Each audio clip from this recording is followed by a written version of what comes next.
Coaching as Benevolence, a podcast for people who are curious about using coaching for self-development. I'm Eryn with Roots and Wings Grief and Loss Coaching. And I'm LaShawn with Michelle Sage Place Positive Intelligence Coaching. Good morning. We are so excited that we have someone local with us today as part of our conversation around coaching. We have Tyler Slade, who grew up in Louisville, Colorado, and now lives nearby here with his wife and two young kids.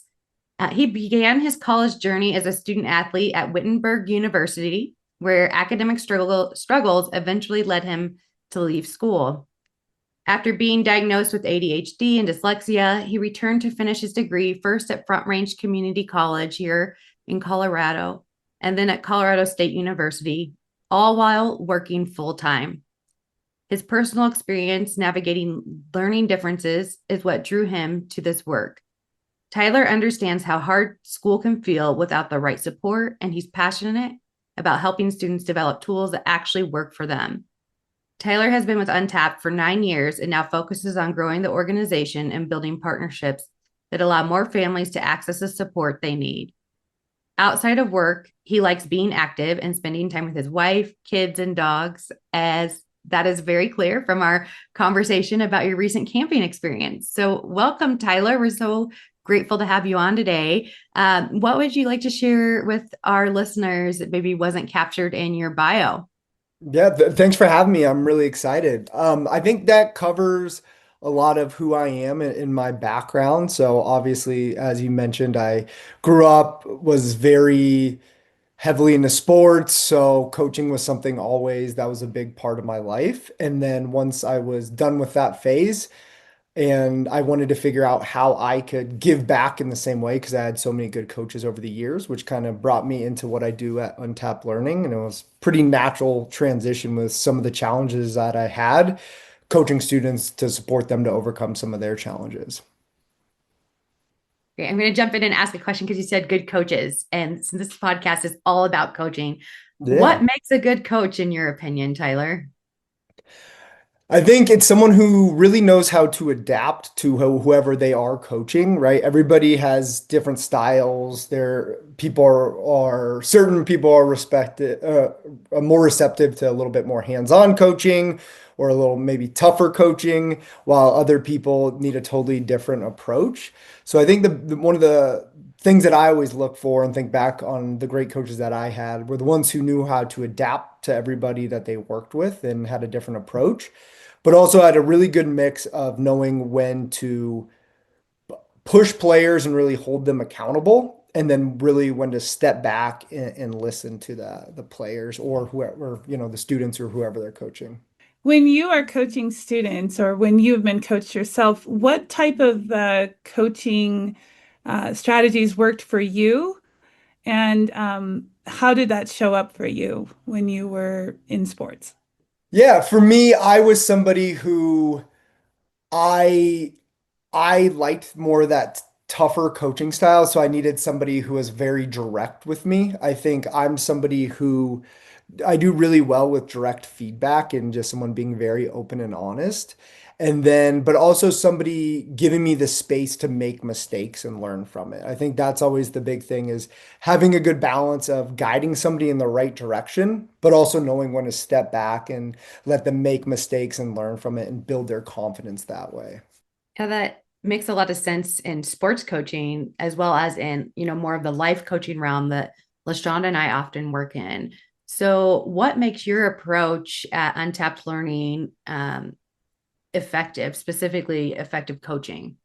Yeah, I think anytime you have a coach who's been through similar experiences, I think that always helps the person who's receiving the coaching to be more open and receptive because they actually feel like the person understands where they're coming from. And I think that's a great thing about Untapped and a lot of the students we work with, as I mentioned, they had struggles, they've had challenges that lead to anxiety, stress, or just not hurting their overall self-confidence. And a lot of our coaches have had similar challenges. As I mentioned, I ended up failing out of school, and that was really difficult for me, and it really hurt my confidence. So seeing some of these students go through these challenges and kind of helping them to get out in front of some of the issues that I had really is a powerful experience. Do you have an example of a student that you worked with where the strategies that you used at Untapped Learning really helped turn a corner for them? Yeah, I'm actually working with a college athlete right now who he was ineligible at the very get-go with school. And a lot of that too was he was struggling to balance all the personal aspects of being a freshman in college and a student athlete. So he was sleeping through alarms or forgetting to set the right alarms. He was forgetting to go buy his groceries and the basic needs. So what we did was just kind of help him to set up his life and help him to organize and create systems and areas in a lot of these parts of his life where he was struggling, but then also really building structure. I think that one of the other good things about coaching that people really benefit for is having that structure and knowing the routines and the habits that tend to come from a typical coaching session, and helping transition that student to getting more structure on his own and teaching him how to do that was what really benefited him and helped him to turn the corner and now be eligible and playing again in college. Yeah, that is really key in coaching, the systems and the structure that relate to habit formation, how people embody change. So, how did he actually make the changes then? Like, was there a certain part of your approach where you were brainstorming ideas and he's like, this will work, and just went with it? Or was there a longer term process for making the change? Yeah, it was a little bit of both. I will say one thing that I really believe in, and this is what we do a lot with Untapped, is you can't force an approach on somebody, right? I think at the end of the day, as a good coach, what you want to do is equip whoever you're working with as much knowledge as possible, and then help them figure out which approach is going to work well for them. And once they have that, then to help them structure themselves, put guardrails, and then hold them accountable along the way. So I think with him, we found a few approaches that he needed to implement in his life. And then once he figured out the ways that he wanted to go about it, then I helped him, whether it was putting reminders in on his phone or, building locations where he had to go do certain tasks so he was away from his distractions. But then I also check in with him regularly as well. So I think that's something, is knowing that up front nothing's going to be perfect. There's going to be mistakes made, but helping them to push and just be a tad better every day is always what we strive to do. Yeah, the accountability piece comes up a lot in life coaching and in academic coaching as well as sports coaching. And I'm curious, Tyler, what is your take on accountability and where do you think that should come in the coaching process and what does it look like? Yeah, that's a great question. So I actually like to ask whoever I'm coaching what's worked well for them and what accountability they think that they need. And that always helps where, if they're having one of those tough days and they're not feeling like following through, then you're like, this is what you asked from me and this is what you thought would push you to reach your goals. So and it really depends. I have a lot of students where up front, I tend to start a little bit heavier with that accountability because as they're building new routines and new habits and trying to switch approaches they've done for years, that takes a lot. It's really hard to change those routines up. So having that extra support and that extra push from the get-go really helps a lot. And then over time, what I actually like to do is have the accountability kind of transfer over to them. And over time saying, when you need support, I want you to kind of own that more and let me know when you're not following through or when you need an extra push from me. And that's kind of when I know that our students know the process, they know what works for them, is when they're the ones starting to ask me, like, this is the kind of support or accountability that I need. That's great ownership. Yeah, yeah, it definitely helps a lot with buying, and especially we work with students, so we always try to give them, of course, as much say in the program as possible, but a lot of them don't love school, so their parents are kind of the ones pushing them in. But you're right, giving them that ownership and giving them that sense of control if they're doing a program they might not completely, be their favorite thing in the world, but having that sense of control, working with a coach that has taken the time to connect with them, that really tends to help with them buying in. And then overall, that turns into results. Yeah, with your students, where do you see them struggling with ownership the most? The biggest thing that we're seeing now is really just the following through with the tasks at the end of the day, and then and wanting to do it in a timely manner. I think there's so many distractions, technologies challenging, and now teachers have all these different portals, all these platforms, so it's really hard for students to really organize themselves. So I think a lot of our students just kind of say, you know what, there's too much going on and there's a lot more exciting things that I could be doing. So the biggest challenge for them normally is follow through. And where does that go with ADHD and executive functioning? And how do you work specifically with students who are struggling with that? Yeah, so yes, ADHD makes it a little bit more challenging sometimes to do the difficult tasks that aren't the most exciting and don't give you as much of a rush. And then same thing with the executive function challenges. A lot of our students struggle with task initiation, so they really do struggle getting started. So we obviously have multiple different approaches to work on this with students. We see some students that, a lot of times why they aren't getting started and they're procrastinating is actually more due to anxiety. They have this really big picture assignment, project, whatever it is, and they just don't even know where to start. So if we teach them a few strategies of, hey, here's, we're going to outline your presentation together first and just take it one step at a time, then we can kind of help them get that ball rolling. And then with other students, it could be as simple as changing up their study space. So it's really dependent based on the student and kind of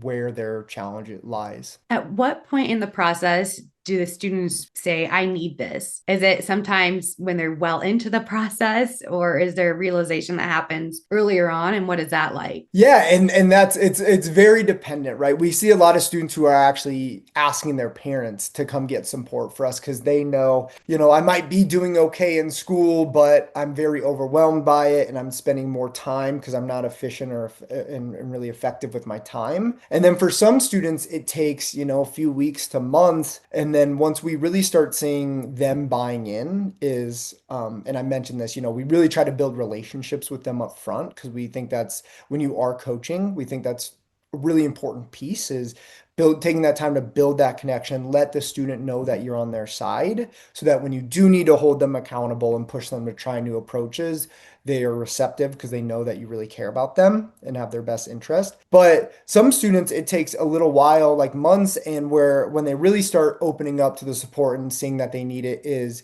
they start to see their life is running a lot smoother, right? They're not late to everything. They're not anxious or stressed because they keep forgetting things and they're on top of their work.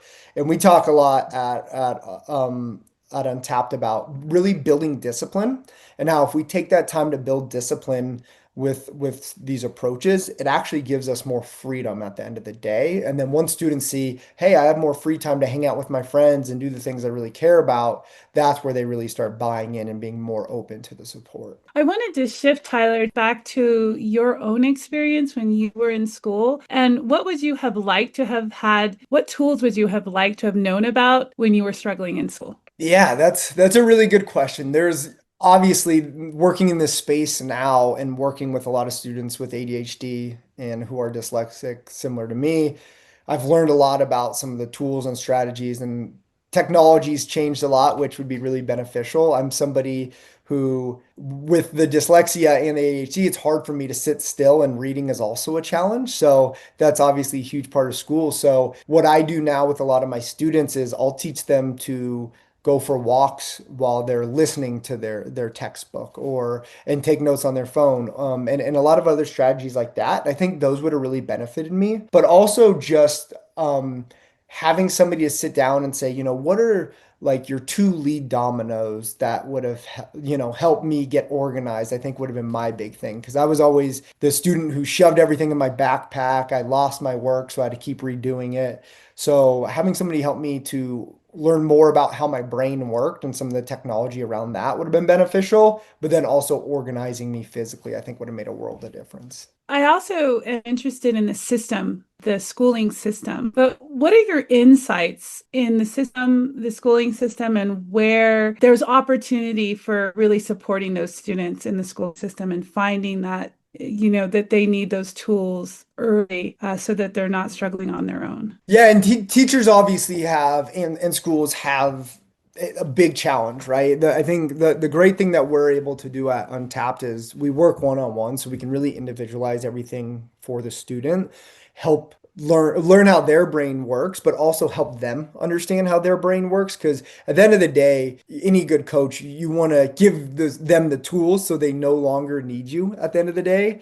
And I think what schools can really lean into is, with all this technology out there. I know AI is such a buzzword right now, but that's one thing that we work on a lot with students, is how do we use these tools out there to individualize to the student. So maybe even just putting their interest in there, but also helping train some of these tools to know how their brain works, so that they can shift that information in a way that they really understand. Because that's, teachers are kind of trying to teach to the middle of the class generally, because they have 20 to 30 students. So then if students know how to take that information, or if teachers know how to do it and then individualize it to each student with some of these tools, we've actually seen a lot of more teachers doing that, and it's crazy, the buy-in from the students, and then just the amount that they're retaining is just skyrocketing when they're doing that. Yeah, so individualizing learning in the classroom is a win-win, because it helps with your work outside of the classroom. And so there's very much a reciprocal process there, which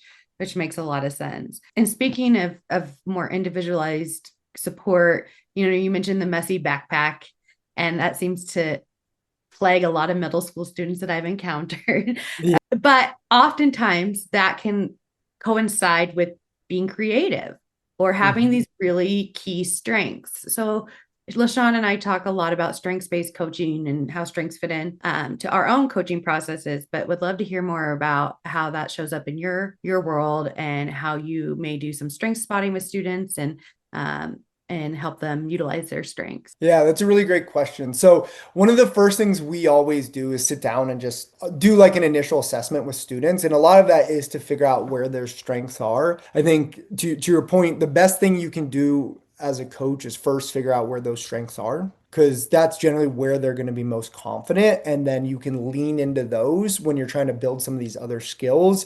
Because if you're just really focusing on the areas that they're struggling with over time, the concern is always hurting their confidence, right? Because you're always just focusing on what's negative or what areas do they need to improve. So if you know where they're doing well, it's like, okay, you've got this area you're really strong. How do we take this area you tend to struggle and try to lean into your strength to kind of bring you up in this other area? So yeah, we always try to do that up front, and it's a mixture of obviously getting the results, but then keeping the confidence high and letting them know, like, we don't want to change every aspect of who you are, right? You have these amazing qualities, just because you have a few struggles doesn't mean that you're not capable, you're not smart, because you really are. We just need to, put some more structures into place in those areas, and then lean more into your strengths, so that you can really, reach the top levels out there for yourself. And I have a question that counters that one in some ways too. Yeah. Sometimes as coaches, we have to have difficult conversations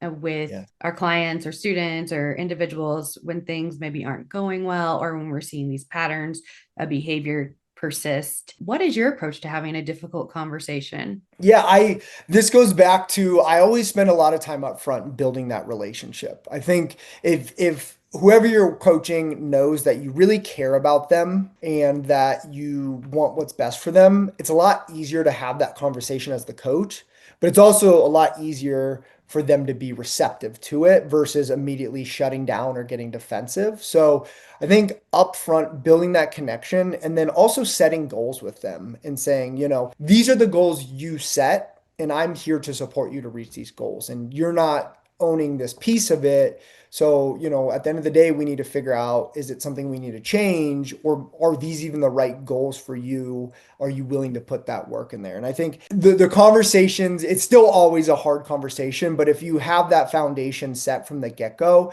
it makes it a lot easier up front. And then also, I would say the other piece is have like regular check-ins instead of waiting for things to pile up. Because I think a lot of times it's you try to avoid these conversations, and the more you avoid it, the bigger the challenge gets, which makes the conversation at the end of the day a lot more challenging. So if you can just regularly check in and let them know, like, hey, we're on pace here, or we need a reset in this area, then it makes those conversations a little bit easier to have. The concept of building relationships and having that relationship, and I think that's the foundation that you build on when you're having those difficult conversations, when you've built that relationship and that trust. So with young people, teens and young adults, how does that show up?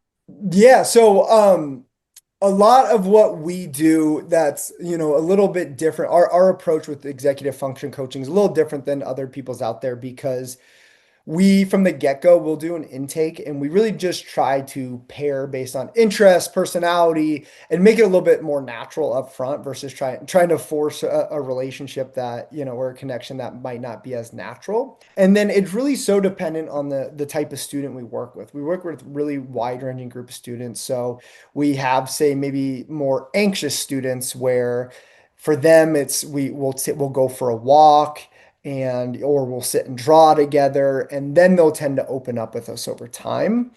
Then we'll have other students where I think we see this a lot too with our middle school and our high school boys. They don't really like to open up, talk about their feelings or how they're doing. But if we say start throwing a football around with them and talking, it's very different than just sitting across from a table from them. And they'll tell you a lot of things that are stressing them out and things that they would never have told you otherwise. So what we do is have that natural connection first based on those interests. And then we try to get them out of that setting where a lot of them don't feel as comfortable, which is that like classroom academic setting, and get them in an area they do feel comfortable. And once we do that, then they'll kind of open up, get us to what the root of a lot of their challenges are. And that helps us to, kind of know where to start. And we always start up talking about like, what is their lead domino, right? Back to getting them to buy in.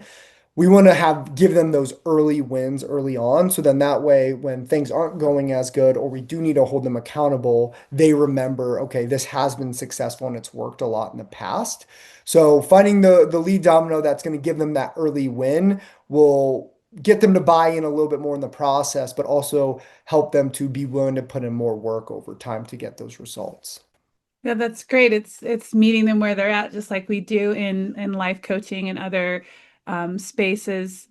And it's great to be able to kind of get an idea of what that's like, because my experience has been working with adults, and I know Eryn works with adults as well. So it's great to hear how coaches might work with young people, teenagers and young adults. So thank you for clarifying that. Yeah, it's definitely a different approach. We do work with a lot of, right out of college, so early 20s, and it's a very different approach than the middle school student. But like as you mentioned, at the end of the day, you want to make sure that you're meeting them where they're at, so that you can really figure out where you should first start and then what supports they need along the way. I did have a question a long time ago that I wanted to ask in the conversation. I want to bring it back up about strength. And Tyler, what are some of your top strengths and how do you use them in coaching? Yeah, what I would say, I am somebody who I'm quick to learn and adapt. So that's something that is a huge benefit in all areas, but especially coaching. And then also, I think being able to learn from whoever you're coaching, right? Instead of going in thinking that you have all the answers, I think going in knowing this person's going to teach you stuff along the way and is going to change up, if you have something planned out, but it's not always going to go 100% to plan. So I quickly can learn and adapt from whoever I'm working with. And that really helps to really build out something and an approach that really works specifically for them. Anything else? I know that's one example, and sometimes it's hard to say our top strengths, and that can feel really challenging.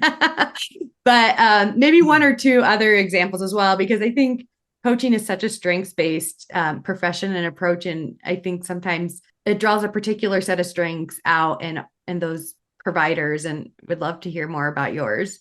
Yeah, well, and I would think the other thing that I think I generally do a really good job of is connecting with the people that I work with. As I mentioned, I have had a lot of these challenges, so I feel like I can really relate to them. And so I spend a lot of time up front really trying to just listen to them, giving them that space to open up, start to feel comfortable with me, and help them to feel understood.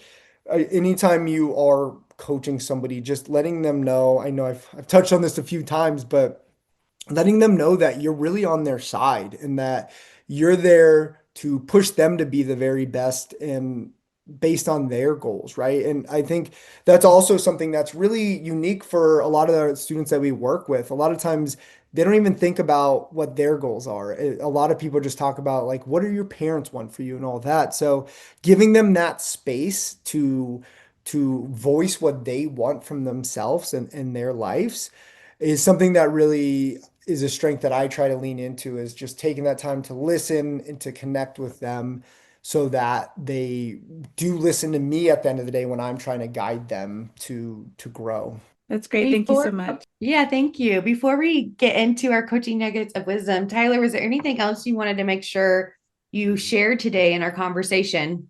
No, I think you guys had great questions and that kind of covered everything that I was hoping on talking about.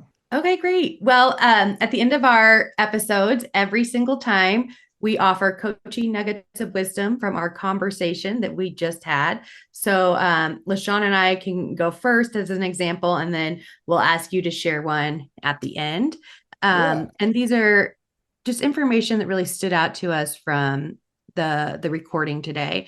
So, my coaching nugget of wisdom is getting into this relational aspect for coaches and how important that is to establish that from early on to support the change process and what an individual may be going through. So I think coaches, here's a nugget of wisdom for you today. Ask yourselves, how are you establishing effective relationships in your coaching meetings? Yeah, thank you, Eryn. I think that's one of the things that really stood out for me. And another thing that really stood out for me was the innovation and also just different approaches with, the particular clients that Untapped Learning, that Tyler, that you work with. And so one thing that just kept coming up for me was just innovation and also collaboration, working with your client, working with the people in your lives outside of coaching, and just being really creative and open and curious and really meeting people where they're at. So those were some things that came up for me, was innovation, collaboration, and meeting people where they're at. And where can you find ways to do that in your own life, whether you're a coach or not?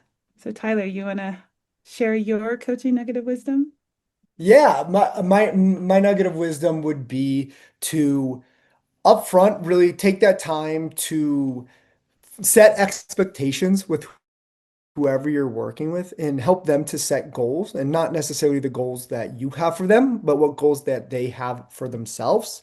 That way you can hold them accountable along the way and early and often check in to see how things are going so that you can constantly be resetting and adapting your approach. That way you're always really helping them to work towards their goals and keeping them motivated by keeping them, that progress steady throughout the whole course. Thank you, Tyler and LaShawn. We have been speaking with Tyler Slade of Untapped Learning here in Colorado. Tyler's organization helps adolescents, young adults through an inspired coaching process to ensure they have the tools and resources they need to live the life they want. Thanks for joining us, Tyler. Yeah, thank you guys so much for having me. I really appreciate it. Before we let you go, Tyler, can you let our listeners know where they can find you? Yeah, so you can find us at untappedlearning.com. There's a lot about, what we do with students, but also there's support out there for parents of how you can best support your students if your students are having troubles academically, but also in their personal life of keeping up with whatever their commitments are. There's a lot of good resources on there. Thank you so much. Awesome. Thank you guys.